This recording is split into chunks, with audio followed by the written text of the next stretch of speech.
Hello friends, তো আমি ready হয়ে বসে আছি ঠাকুরঘরে। এখানে দিদি আসবে, দিদি গেছে বাড়িতে। দিদি বলতে আমার ননদ। কালকে মনসা পুজো, আর আজকে তো একাদশী করেছি আজকে। তো একাদশী পুজো টুজো সব কমপ্লিট হয়ে গেছে। আর এইমাত্র রেডি হলাম। কালকে মনসা পূজা, যেহেতু মনসা পূজার বাজার আছে। আর আমি কোনো দিন বাজার টাজার কোথাও যাই না, মানে এমনি যাই, মানে বাজার টাজার কিন্তু করতে যাই না।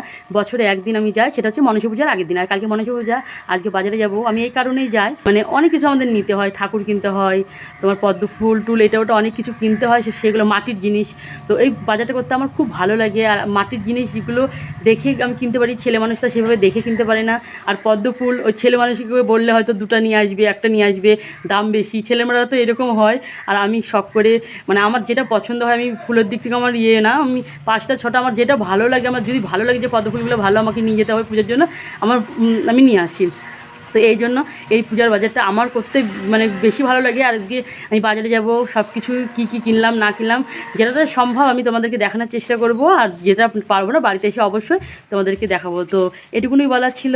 Bye bye. তো চলো, তোমরা সবাই ভালো থেকো।